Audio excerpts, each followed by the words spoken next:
होय रे.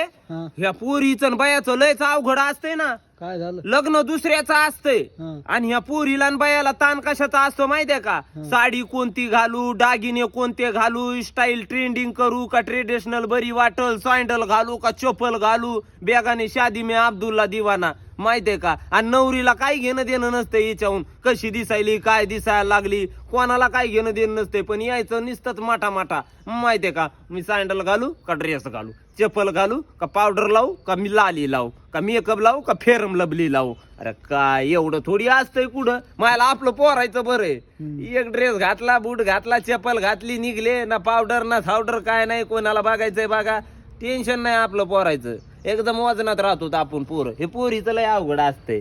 100 वेळ थोबाड धुत्यान, फेरम लबली, वरून पावडर, त्याच्यावरून माई शपथ यायला जर ना असं आपण जे खांदायचं खोरं असतंय का, हे नसतंय का, ते जर त्याच्या तोंडावरून ओरड